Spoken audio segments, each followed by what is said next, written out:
Hello, my name is Nicholas G, and welcome to my presentation about artificial blood vessels. In this presentation, we will be discussing the blood vessel benchmark, which was completed prior, and the reason for the final choice written at the end of that report.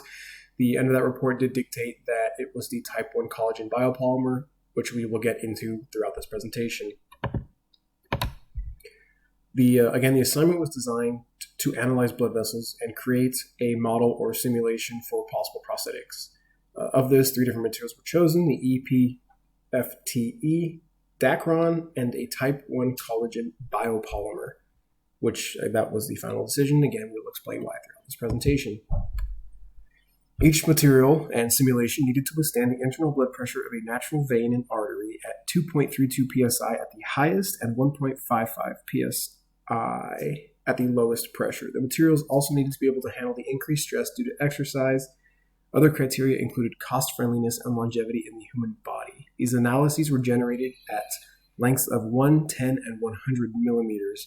So there was a grand total of 9 tests, 3 for each material. First material modeled and analyzed is Dacron, which is highly resistive to pressure but could not be used as a 100% replacement because of its general structure.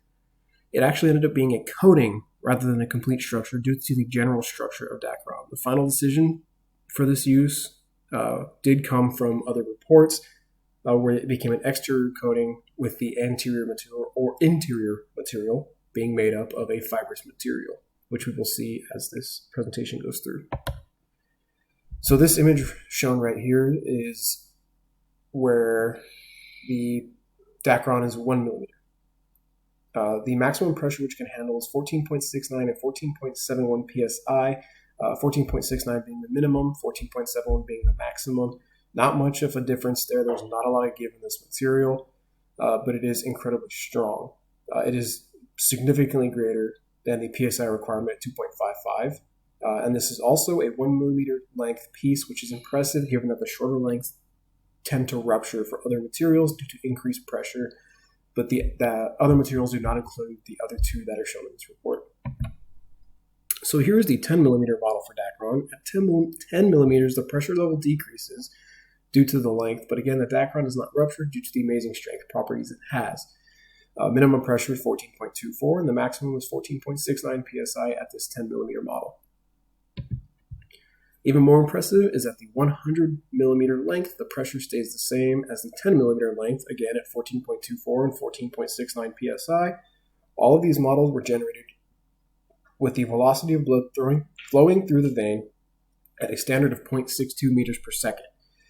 That is the standard just sitting blood flow rate of a person, and the Dacron can withstand a 2.285 plus meters per second flow rate, which at a maximum was well above the 0.62 meters per second.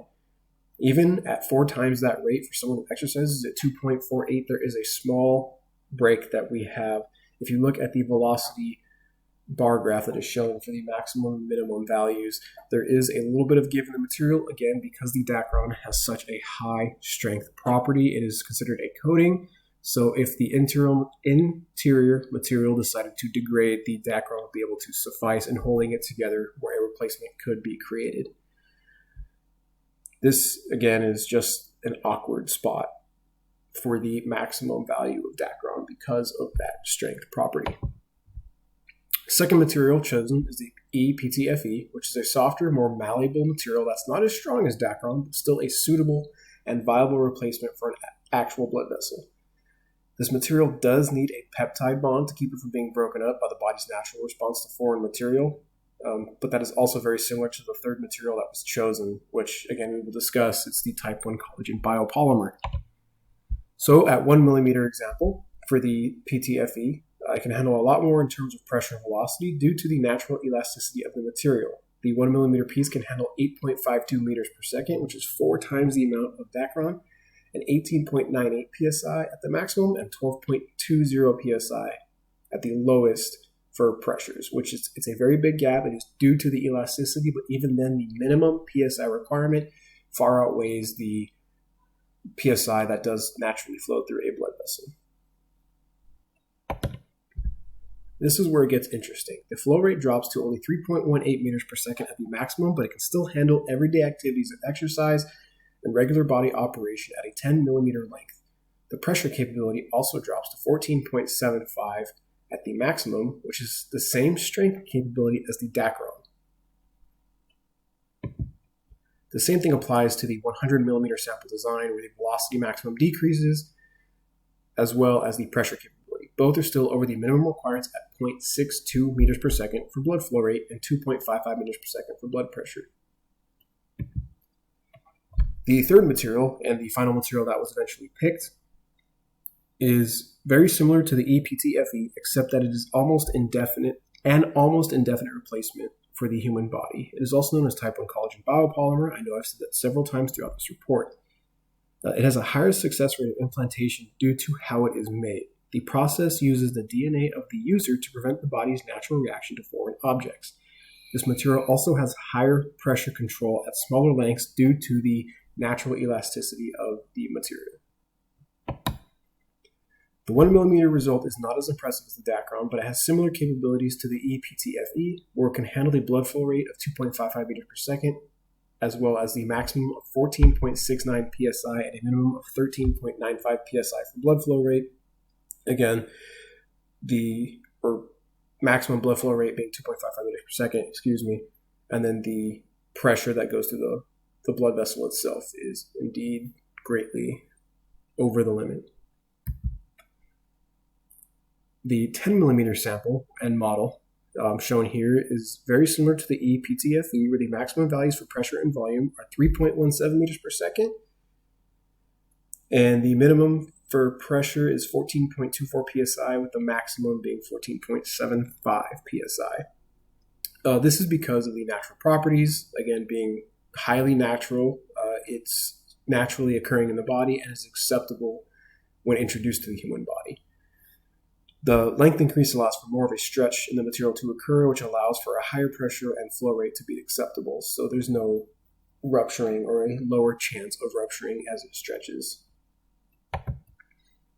At the longest sample and model of 100 millimeters, the pressure maximum drops to 14.72 psi and 14.15 psi, again, maximum and minimum respectively. The velocity maximum increases to 3.33 meters per second, is well past the maximum amount allowed for someone who would be a regular exerciser or an active person. The reason for the decrease in pressure is because there is a point at which pressure stays constant from the initial impulse of a heartbeat at the longer lengths. So the pressure would not be a massive jump in length, or a massive jump in the impulse. The initial impulse would come at the beginning, but towards the middle there is no reason for rupture unless there's a kink. Natural flexibility prevents those kinks. Thank you so much. This will be up on YouTube. The link will be posted here, doc, so you can look at it later. Thank you for enjoying my presentation. If there's any questions, please feel free to reach out. Have a great day. Bye.